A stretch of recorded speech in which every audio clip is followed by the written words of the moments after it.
तो आइए हम बात करते हैं वाई नीड सप्लीमेंट। लेकिन उससे पहले हम लोग बातचीत करेंगे कि हम अपनी जिंदगी में क्या चाहते हैं। तो हम अपनी जिंदगी में चाहते हैं स्वास्थ्य, हाँ या ना? तो हर आदमी यही कहेगा हाँ।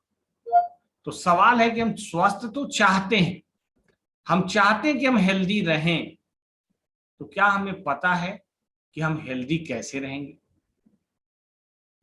अगर WHO के अकॉर्डिंग हेल्थ की परिभाषा को समझें तो हेल्थ की परिभाषा आती है कि जब हम शारीरिक तौर पे, मानसिक तौर पे और सामाजिक तौर पे खुश हों, संतुष्ट हों और कहीं किसी भी प्रकार का कोई दर्द, कोई व्यवधान महसूस न हो रहा हो, नींद आराम से आ जाती हो, किसी की बात पे चिड़चिड़ाहट या गुस्सा नहीं होता हो, किसी के काम को देख करके ज्वेलस फील न होती हो और किसी के चीजों को देखकर ईर्ष्या, लालच या एंजाइटी का एहसास न होता हो,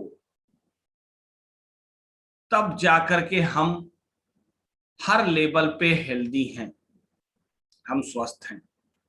हम में से ज्यादातर लोग स्वास्थ्य की परिभाषा ये मानते हैं कि अगर हमारा शरीर हुष्ट पुष्ट है तो हम हेल्दी हैं, शरीर हमारा हिष्ट पुष्ट है तो हम हेल्दी हैं। यही हम में से ज्यादातर लोग मानते हैं।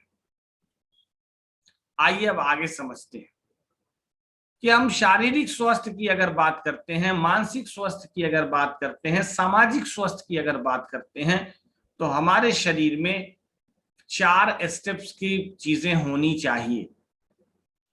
लेकिन उससे पहले हम आइए समझते हैं कि हमारे और आपके जीवन में इन 4 चीजों का महत्वपूर्ण रोल है कि नहीं। हमारे शरीर को क्या क्या चीजें चाहिए? तो हमारे शरीर को चाहिए शुद्ध और संतुलित न्यूट्रिशन, आहार, जिसके लिए हम भोजन करते हैं। साथ में हमको चाहिए शुद्ध जल, जो हमारे शरीर की आवश्यकता को पूरा करता है, नमी को मेंटेन करता है और साथ ही साथ हमारे शरीर के अंदर होने वाली तमाम रासायनिक कार्यों में मदद करता है और शरीर की सफाई करने में भी मदद करता है। साथ में हमको चाहिए शुद्ध हवा, जिससे हमको मिलता है ऑक्सीजन, जो हमारे शरीर में ब्लड ट्रांसपोर्टेशन से लेकर के शरीर की तमाम क्रियाकलापों को सुव्यवस्थित करने के लिए जरूरत पड़ती है उसकी, और शरीर की तमाम रासायनिक प्रक्रियाओं से को जो है सुचारू ढंग से चलाने के लिए उसकी आवश्यकता पड़ती है। तो ये तो हमें चाहिए ये चीजें जो हमारी आवश्यकता है। अब ये हमारे शरीर में जाकर के अपनी तमाम चीजों का जो उनका ड्यूटी है, यानी ऑक्सीजन की जहां ड्यूटी है वो करता है, जहां पे पानी की ड्यूटी है वो अपना काम करता है, और जहां हमें पोषण की जरूरत होती है, जो उसका जरूरत होता है, वो अपना काम करता है। अब इन सब चीजों को लेकर के हम आगे चलते हैं। तो ये इन चीजों के अलावा हमें और क्या चाहिए? तो हमें चाहिए इन तमाम चीजों को हमारा शरीर अपने अंदर ग्रहण भी करे, अवशोषित भी कर ले। सिर्फ ये मिलने से नहीं हो जाएगा। आप जरा सोच के देखिए, भोजन तो मिले लेकिन हमारा शरीर उसको एक्सेप्ट करने से इनकार कर दे, पानी तो शुद्ध मिल जाए लेकिन हमारा शरीर उसको एक्सेप्ट करने से इनकार कर दे, हवा में ऑक्सीजन तो प्रचुर हो लेकिन हमारा शरीर उसको अपने जो है इनहेल करने से इनकार कर दे, यानी एक्सेप्ट नहीं करे, तो हम क्या जिंदा रह पाएंगे? क्या हम स्वस्थ रह पाएंगे? कतई नहीं। दूसरी जो आवश्यकता है वो यह है कि हमारा शरीर इन तमाम चीजों को ग्रहण करे। अब जो तीसरी आवश्यकता है हमारे शरीर को, वो ये है कि जब इन तमाम चीजों की जरूरत शरीर में गया और उसकी अवशोषित हो गया, तो फिर उनका जितना काम है, यानी उनकी कार्य प्रणाली सुव्यवस्थित चले, यानी हमारे शरीर में प्रोटीन की जहां जरूरत है वहां प्रोटीन पहुंचे, जहां मिनरल्स की जरूरत है वहां मिनरल्स पहुंचे, जहां विटामिन्स की जरूरत है वहां विटामिन्स पहुंचे, और जहां ऑक्सीजन की जरूरत है वहां ऑक्सीजन पहुंचे, और तमाम ऑर्गन्स तक, तमाम कोशिकाओं तक, तमाम टिश्यूज तक ये हमारी जो प्रोडक्ट्स हैं, ये जो हमारी चीजें हैं, ये जो हमारे ऑक्सीजन, एयर, वायु या वाटर या न्यूट्रिशन, ये सब अपना अपना फुल फ्लेजर वर्क करे और ये सारे ऑर्गन्स और टिश्यूज और सेल्स इनको एक्सेप्ट करते रहें, और ये तमाम ऑर्गन्स और जो हमारा सिस्टम है ये सुव्यवस्थित काम करे, तब तो हम हेल्दी रहेंगे। इनका अलाइनमेंट बना रहे तो हम हेल्दी रहेंगे, लेकिन अगर इनका अलाइनमेंट बिगड़ा तो हम बात करेंगे कि हम बीमार पड़े। अब बात आती है कि फिर हमें करना क्या होगा। चौथी जो हमारी जरूरत है वो ये है कि और जो हमने पाया, हमको प्राप्त हुआ, उसको हमने शरीर को दिया, हमारा शरीर ने उसको अवशोषित किया, अवशोषित करने के बाद उसने उसका कार्य प्रणाली में बदलाव कर दिया, उन तमाम चीजों ने अपना अपना कार्य किया, और जो बचे हुए अवशेष पदार्थ हैं, अवशिष्ट हैं, उसको शरीर अपने जो है शरीर के बाहर निष्पादित कर दे, यानी अवशोषण करे, उसका वर्क काम में लगाए, और फिर जो अपशिष्ट पदार्थ है उसको शरीर से बाहर भी निष्पादित भी कर दे, बाहर भी निकाल दे। अगर ये पूरा प्रोसेस सुव्यवस्थित चल रहा है तो हम लोग हेल्दी रहते हैं, और अगर ये सुव्यवस्थित नहीं चलता है तो हम हेल्दी नहीं रहते हैं। और जब हमारा शरीर आपस में अलाइनमेंट के साथ चलता है तो हमारा मानसिक, शारीरिक और सामाजिक लेवल मेंटेन रहता है, यानी कोई केमिकल लोचा नहीं होता। अब आइए आगे चलते हैं कि इन तमाम चीजों के बीच हम एक बात समझने का प्रयास करते हैं कि इस पूरी दुनिया में मौत की बेसिक वजह क्या है। आपको जान के आश्चर्य होगा कि इस पूरी दुनिया में आज के डेट में 70% से ज्यादा मौत की जो वजह है वह कुपोषण और प्रदूषण है, यानी आप कह सकते हैं कि लाइफ स्टाइल डिसऑर्डरिंग है।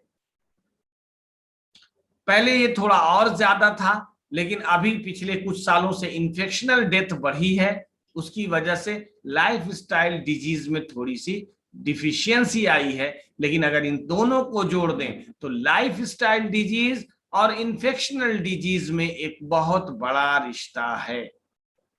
आप कहेंगे ये कैसे? जी हाँ, अगर आपका लाइफ स्टाइल गड़बड़ है तो आपके इन्फेक्शन होने के चांसेस बहुत ज्यादा होंगे, और अगर आपका लाइफ स्टाइल मेंटेन है, आपका लाइफ स्टाइल सुव्यवस्थित है, आपका इम्यून सिस्टम सही है, तो आपको इन्फेक्शन होने के चांसेस कम हो जाएंगे।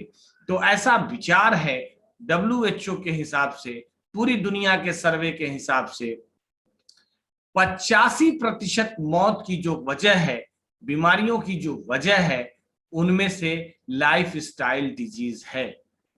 अब आगे चलते हुए मैं आपको बताऊंगा कि 7% जो मौत का इन्फेक्शन है, मौत का कारण है, वो इन्फेक्शनल डिसऑर्डरिंग है।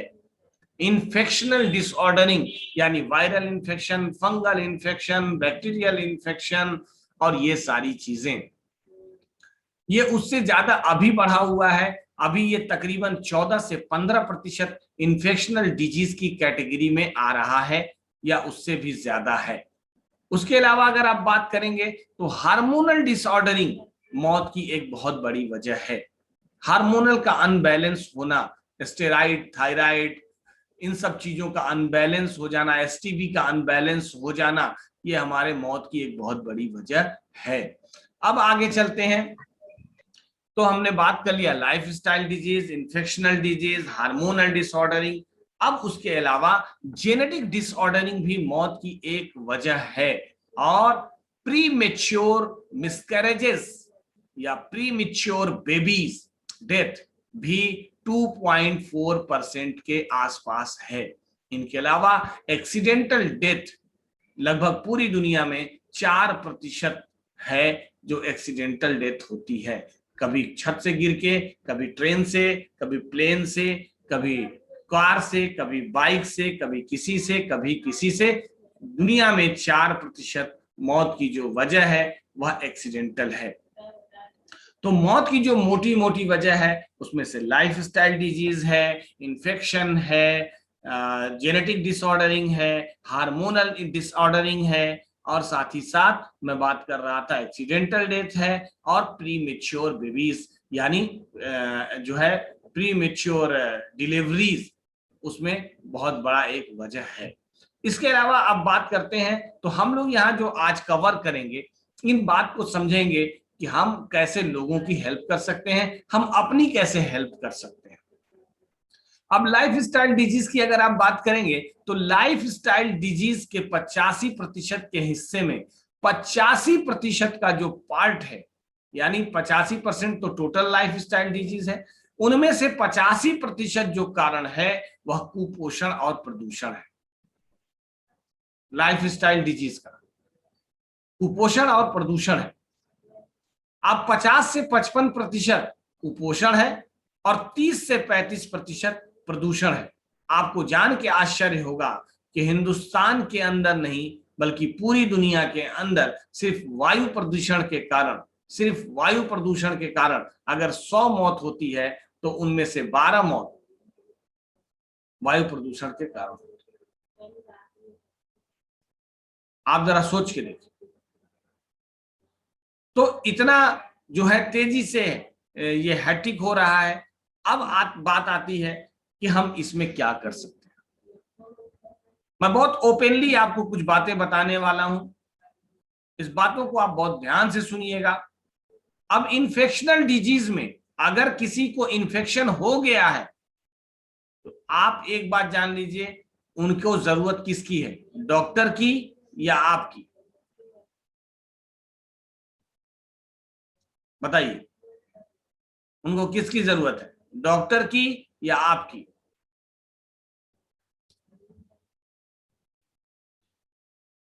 मेरा अपना मानना है उनको जरूरत है डॉक्टर्स की, उनको आपकी जरूरत नहीं है। हाँ, डॉक्टर के यहां पहुंचने के बाद आप उनके इन्फेक्शन को कम करने में तो हेल्प नहीं कर सकते बहुत ज्यादा, हाँ उनके बॉडी को उन इन्फेक्शन से लड़ने में मदद करने के लिए आप मदद कर सकते हैं। अब बात आती है जेनेटिक डिसऑर्डरिंग की। तो आप मुझे बताइए, जेनेटिक डिसऑर्डरिंग के केस में आप क्या कर सकते हैं? मेरे ख्याल से आप कुछ नहीं कर सकते। अब बात आती है हार्मोनल डिसऑर्डरिंग की। तो हार्मोनल डिसऑर्डरिंग के केस में भी आप बहुत ज्यादा कुछ नहीं कर सकते। एक्सीडेंटल डेथ की कंडीशन में भी आप कुछ नहीं कर सकते। प्रीमेच्योर डिलीवरीज की भी कंडीशन में आप कुछ नहीं कर सकते। तो सवाल है, हम लोग इन सारे जगहों पे अपना दिमाग क्यों लगाएं? जरा सोच के देखिए, अगर 85% का 85%, जरा सोच के देखिए कि लगभग कितना परसेंट हो जाता है, तो लगभग 68 से 70% टोटल ओवरऑल होता है। यानी 70% पे हम काम कर सकते हैं, यानी 100 में 70 लोगों पे हम काम कर सकते हैं बिना कोई रिस्क लिए, बिना कोई टेंशन लिए।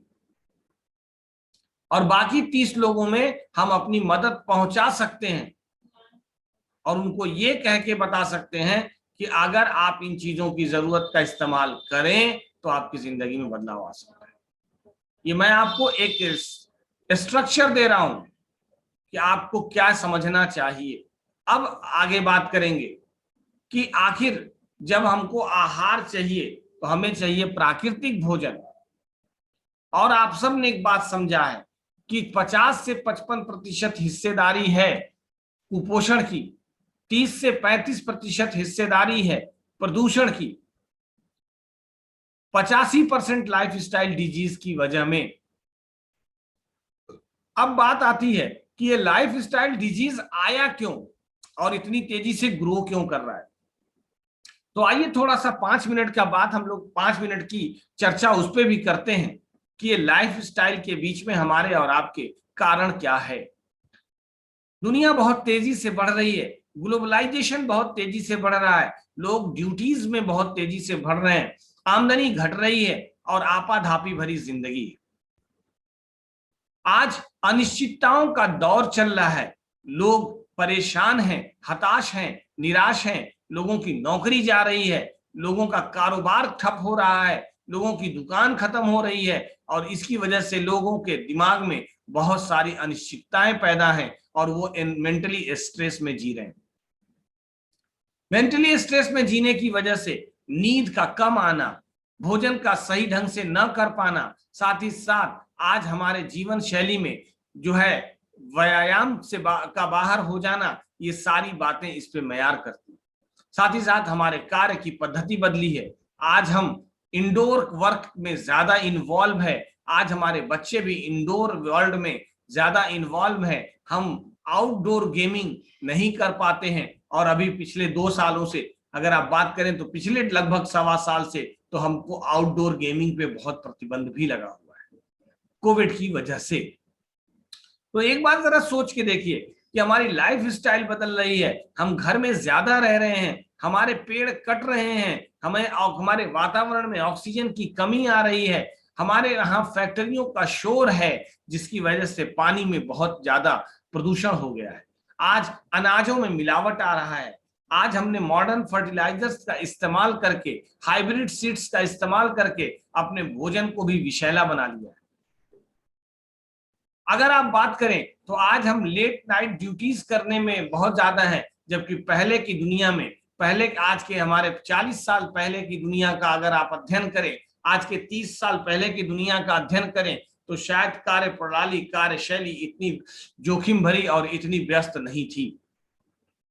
आज हर एक ड्यूटी, हर एक ऑफिस में, हर एक फैक्ट्री में ट्रिपल ऑक्यूपेंसी ड्यूटीज चल रही है कि कोई 8 घंटे की ड्यूटी करके गया तो दूसरा 8 घंटे की ड्यूटी करने आया और फिर कोई 8 घंटे की ड्यूटी का इंतजार कर रहा है। आप जरा सोच के देखिए। और ये सारी चीजें हमारे जीवन शैली को बिगाड़ रही हैं। आज हमारे ऊपर पैसों का दबाव है, आमदनी का प्रेशर है, आज हमें शुद्ध अनाज नहीं खाने को मिल रहा है, डुप्लीकेसी हो रही है, मिलावटखोरी हो रही है और इसकी वजह से हमारी जिंदगी में बहुत सारे उतार चढ़ाव आ रहे हैं।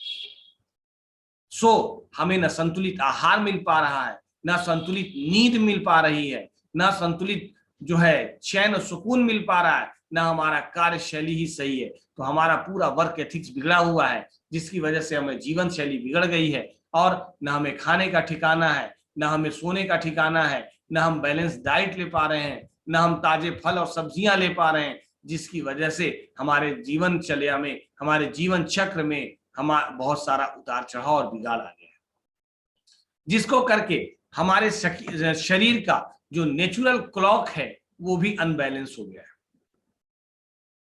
और इसकी वजह से हम बहुत सारी बीमारियों की चपेट में आ रहे हैं। अब आइए समझते हैं कि हमारे भोजन में कमियों का कारण क्या क्या है।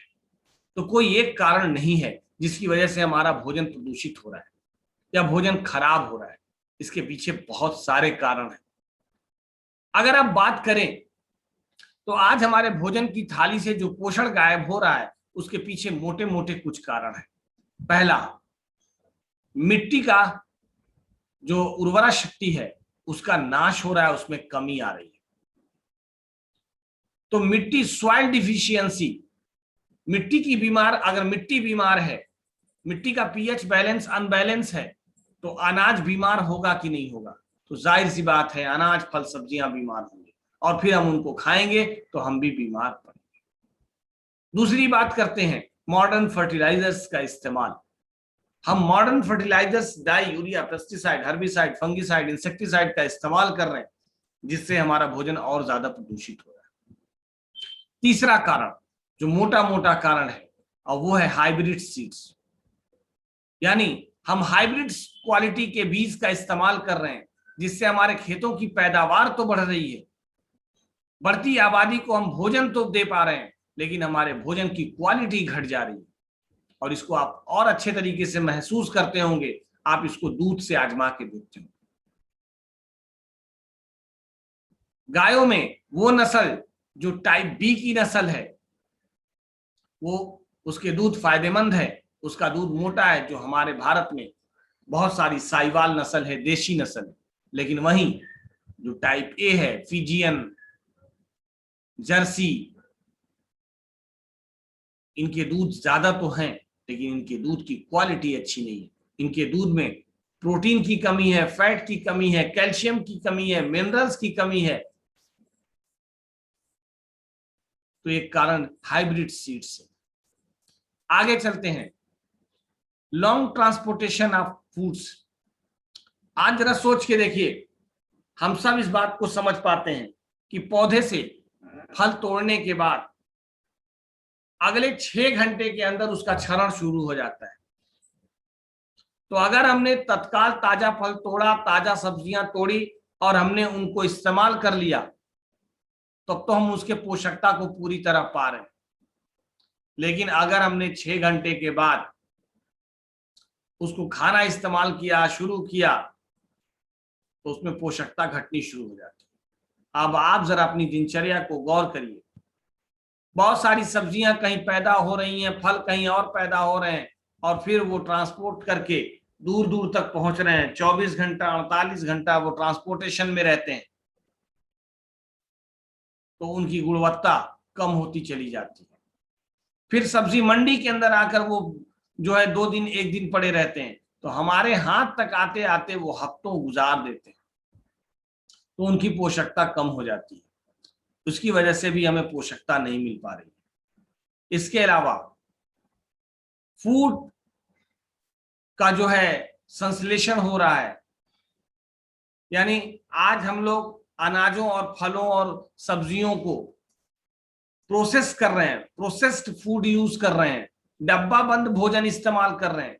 वो भी एक कारण है, फूड प्रोसेसिंग, जो हमारे भोजन की पोषकता को कम कर दे रहा है। इसके अलावा अगर हम बात करेंगे तो बैड हैबिट्स ऑफ ईटिंग, खाने की गलत आदतें भी हमारे भोजन की पोषकता को कम कर दे रहे हैं।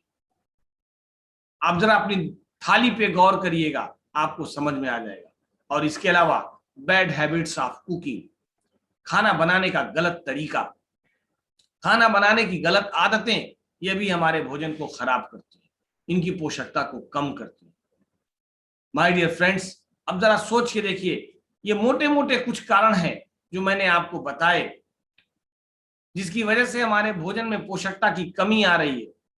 अब जब हमारा भोजन में पोषकता की कमी आ गई, तो क्या हमारा भोजन कंप्लीट डाइट हमको दे पाएगा?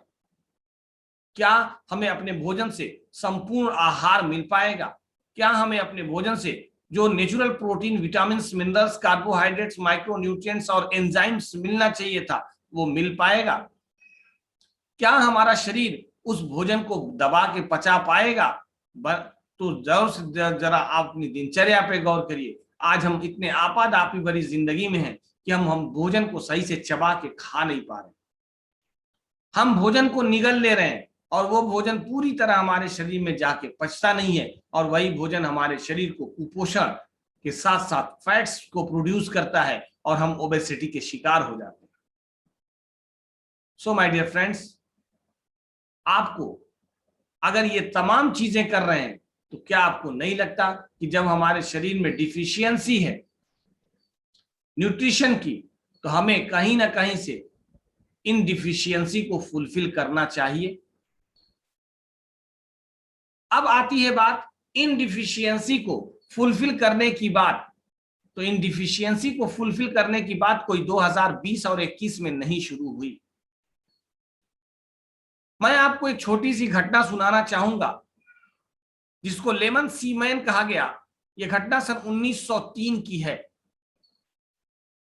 जब ब्रिटेन के नाविक समुद्र में जाते थे, तो उनमें से बहुत सारे लोगों के बाल झड़ने लगते थे, दांत से खून आने लगता था, नाखूनों में दिक्कत आने लगती थी, और वो बहुत सारी बीमारियों की चपेट में आने लगते थे। वो समुद्र में जाते थे तो लंबा लंबा सफर करते थे, 2-2 महीने, 4-4 महीने, 6-6 महीने रहते थे, और फिर लौट के जब आते थे, बीमार पड़ जाते थे तो लौट के आते थे, क्योंकि समुद्र की यात्रा लंबी हुआ करती थी। तो ये पाया गया कि आखिर ये लोग कुछ दिनों बाद, समुद्र में जाने के कुछ दिनों बाद बीमार क्यों पड़ने लगते हैं। तो पाया गया कि समुद्र में जब ये लोग नाव पे, बोट पे सवार होते हैं, जहाजों पे सवार होते हैं, तो देखा गया कि जब तक वहां पे फल तब सब्जियां ताजी मिलती रहती हैं वो स्वस्थ बने रहते हैं, लेकिन जैसे ही फल सब्जियों का सेवन कम हो जाता है, खत्म होने लगता है, वो खराब होने लगती हैं, तो वो बीमार पड़ने लगते हैं। अब वैज्ञानिकों को ये शोध करना था कि आखिर इन फल सब्जियों से मिलता क्या है, और ये पाया गया कि इन फल सब्जियों से बहुत कुछ मिलता है। इनमें प्राकृतिक प्रोटीन, विटामिन, मिनरल्स पाए जाते हैं, और तब जाके प्रोटीन, विटामिन और मिनरल्स की खोज होनी शुरू हुई, और विटामिन और मिनरल्स की उपलब्धता का इतिहास समझा जाने लगा, और तब जाकर के ये बात समझ में आई कि वो विटामिन और मिनरल्स की डिफिशियंसी से बीमारी होती है। ये बात आज नहीं समझ में आई है, ये बात 1903 से पहले ही समझ में आ चुकी थी कि विटामिन और मिनरल्स की डिफिशियंसी से बीमारियां होती हैं। और तब ब्रिटेन के संसद में एक रूल पारित हुआ कि समुद्र में जो जाएगा उसको डेली विटामिन सी के लिए नींबू का इस्तेमाल करना ही होगा, लेमन का यूज करना ही होगा, और इसी सिद्धांत को लेमन सी मैन कहा गया। माय डियर फ्रेंड्स, शरीर की डिफिशियंसी को तो आपको कहीं ना कहीं से पूरा करना ही होगा। ऐसा नहीं है कि हमारे बाप दादा भी इन डिफिशियंसीज को पूरा नहीं करते थे, हमारे पूर्वज भी इन डिफिशियंसी को पूरा किया करते थे। वो अपने समझ और अपने ज्ञान के आधार पे जो चीजें उनके आसपास उपलब्ध हुआ करती थी, उनमें से उन चीजों का वो सेवन करके अपने भोजन में होने वाले पोषक तत्वों की कमी को वो पूरा कर लिया करते थे। परंतु आज की दिनचर्या में, आज की आपाधापी भरी जिंदगी में हम इन चीजों को पूरा नहीं कर पाते। अब बात करते हैं कि इन कमियों को पूरा करने के लिए, इन आहार में होने वाले पोषक तत्वों की कमी को पूरा करने के लिए आपके पास क्या रास्ते हैं। तो आपके पास दो संसाधन हैं। पहला संसाधन है कि या तो आप अपने भोजन में होने वाले पोषक तत्वों की कमी को भोजन से पूरा कर लें। तो क्या आपको लगता है कि आज बगैर मॉडर्न फर्टिलाइजर्स के आज आप खेती कर पा रहे हैं? क्या आपको लगता है कि आप बगैर हाइब्रिड सीड्स के अपने फल सब्जियों को पैदा कर पा रहे हैं? क्या आपको लगता है कि आप रोज ताजे फल और सब्जियां इस्तेमाल कर पाते हैं? आप रोज ताजे दूध पी पाते हैं? अगर ये सब आप करते हैं तो हो सकता है कि आपके भोजन में पोषक तत्वों की कमी न रह जाए और आप हेल्दी रहें। परंतु प्रैक्टिकली, प्रयोगात्मक रूप से ये इतना आसान नहीं है, ये इतना संभव नहीं है कि आप इन चीजों को ले पाए और यह आपके लिए हूबहू 100% शुद्ध रूप में उपलब्ध हो। अब जब ये उपलब्ध नहीं है तो फिर आपके पास सिर्फ एक रास्ता बचता है कि इन कमियों को पूरा करने के लिए कोई ना कोई रास्ता ढूंढा जाए, और इन्हीं कमियों को पूरा करने के लिए जिन चीजों का इस्तेमाल किया जाता है उन्हें पूरक कहते हैं, यानी पूर्ति करने वाला। और चूंकि ये आहार की कमियों को पूरा करता है इसलिए इसे आहार पूरक कहते हैं। अब आहार पूरकों की अगर आप बात करेंगे तो पूरी दुनिया में आहार पूरकों की दो श्रृंखला है, एक केमिकल बेस्ड और दूसरा नेचुरल बेस्ड। अब केमिकल बेस्ड की बात करेंगे तो हम लोग आज के 100 साल पहले से केमिकल बेस्ड सप्लीमेंट्स यूज करना शुरू कर चुके थे। कैल्शियम की गोलियां आ गई थी, विटामिन सी की गोलियां आती थी, विटामिन ई की गोलियां आती हैं, बी कॉम्प्लेक्स की गोलियां आती हैं, और विटामिन ए की गोलियां आती हैं। इसके अलावा प्रोटीन्स आते हैं, और आयरन फोलिक आता है, मैग्नीशियम आता है, सोडियम आता है, और इस तरह की बहुत सारे केमिकल्स अवेलेबल हैं जिनको आप इस्तेमाल करते थे।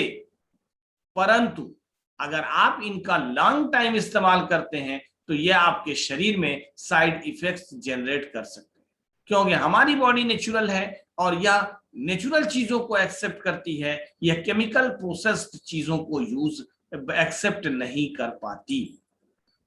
तो एक तो हमारे शरीर में विटामिन मिनरल्स की डिफिशियंसी होती है, तो इस डिफिशियंसी की वजह से तो जो ये पूरा हो ही रहा है कमी। अब जब हम केमिकल के रूप में लेते हैं तो जो हमारा शरीर थोड़ा बहुत एक्सेप्ट करता है वो इन केमिकल्स की वजह से तो वो डिफिशियंसी तो कम करता है, लेकिन इनके ओवर यूजेस से, यानी इनके लंबे टाइम के यूजेस से ये एक्सट्रैक्ट के रूप में हमारी बॉडी के अंदर कहीं ना कहीं जाकर के एक्सट्रैक्ट होते हैं और यह अपने दुष्प्रभाव छोड़ते हैं। दूसरा रास्ता है आपके पास प्राकृतिक आहार पूरकों की, यानी ऐसे आहार पूरक जिनको हमारे प्रकृति ने पैदा किया वनस्पतियों के रूप में, ऐसे आहार पूरक जिनको हमारे प्रकृति ने हमारे बीच में पैदा किया फलों के रूप में, सब्जियों के रूप में। अगर हम उनको शुद्ध रूप में पैदा करें और शुद्ध रूप में उनकी पैदाइश करके, उनकी खेती करके, अगर उनको हम संशोधित करके उनको एक्सट्रैक्ट के रूप में वापस अपने आप को ले लें, तो भी हम इन भोजन में होने वाले पोषक तत्वों की कमी को पूरा कर सकते हैं। और साथ ही साथ इन आहार पूरकों को अगर हम लंबे समय तक भी लेते हैं तो चूंकि ये प्राकृतिक रूप से बने हैं, ये पेड़ फलों सब्जियों पौधों से लिए गए हैं, इसलिए इनका कोई दुष्प्रभाव भी नहीं होता। अब सवाल है कि फिर हम इनको कैप्सूल फॉर्म में क्यों देते हैं, टैबलेट फॉर्म में क्यों देते हैं? उसकी सिर्फ एक वजह है, ताकि इसकी शुद्धता बनी रहे, इसमें किसी प्रकार का कोई मिलावट नहीं हो पाए और इसका एक कंसंट्रेट मात्रा जितना आपकी बॉडी को चाहिए उतना ही मिले, न ज्यादा न कम हो। और इस तरीके से आज हमें सप्लीमेंट की जरूरत है। अगर हम सप्लीमेंट्स लेते हैं तो हम अपने आप को लंबे समय तक मेंटेन करके हेल्दी रख सकते हैं, परंतु मैं आपसे ये कतई नहीं कह रहा हूं कि 100% आप इसी पे डिपेंडेबल रहिए। माय डियर फ्रेंड्स, मैंने जैसा कि आपको बताया कि पूरी दुनिया में 85% कारण लाइफस्टाइल डिजीज के हैं और 85% लाइफस्टाइल डिजीज की वजह से में 85%, यानी 85 का 85% अगर आप देखें तो ये हो जाता है लगभग जो है आपका 70% के आसपास या 72-73% के आसपास जो है ये मौत की वजह जो है वो लाइफस्टाइल में कुपोषण और प्रदूषण है। तो अगर हम चाहें तो कुपोषण को भोजन में होने वाले पोषक तत्वों की कमी को पूरा करके पूरा कर सकते हैं और 55% अपने आप के स्वास्थ्य को और ज्यादा बेहतर कर सकते हैं। साथ ही साथ प्रदूषण की अगर बात करें तो हम अपने वातावरण में पेड़ पौधों को बढ़ा करके अपने घर के अंदर एयर प्यूरिफायर और वाटर प्यूरिफायर का इस्तेमाल करके हवाओं और वायु के प्रदूषण से भी होने वाले दुष्प्रभावों को अपने शरीर पे कम कर सकते हैं और अपने आप को हेल्दी रख सकते हैं। तो मेरा अपना ये मानना है कि आप चाहें तो अपने शरीर में पोषक तत्वों की कमी को पूरा करने के लिए सप्लीमेंट्स, नेचुरल सप्लीमेंट्स को इस्तेमाल करके आप इन कमियों को पूरा करके आप अपने आप को आज से कहीं ज्यादा हेल्दी रख सकते हैं और स्वस्थ रह सकते हैं। सो माय डियर फ्रेंड्स, यही मेरी आज की पूरी इंफॉर्मेशन थी, आज का मेरा ये टॉपिक था। अगर इससे रिलेटेड आपके पास कोई सवाल है तो निश्चित रूप से आप अपना सवाल पूछ सकते हैं। मैं अपनी बात को यहीं पे क्लोज करूंगा इस बात के साथ कि हम आपके लिए, वेस्टीज आपके लिए लेके आती है नेचुरल आहार पूरकों की पूरी एक श्रृंखला, जिसकी पूरी इंफॉर्मेशन आपके पास अवेलेबल है। इन आहार पूरकों का इस्तेमाल करके आप अपने भोजन में होने वाले पोषक तत्वों की कमी को पूरा कर सकते हैं और उन पोषक तत्वों की कमी के कारण होने वाले बीमारियों से अपने आप को बचा के रख सकते हैं। अगर ये बीमारियां हो चुकी हैं तो इन पोषक तत्वों की कमी को पूरा करके धीरे धीरे आप इन बीमारियों को से बाहर आ सकते हैं। उम्मीद है आपको ये जानकारी अच्छी लगी होगी और ये आपके काम आएगी। तो मैं चाहूंगा कि इस जानकारी को आप अपने लोगों तक जरूर शेयर करिए ताकि आपके लोग भी इसका फायदा उठा पाएं।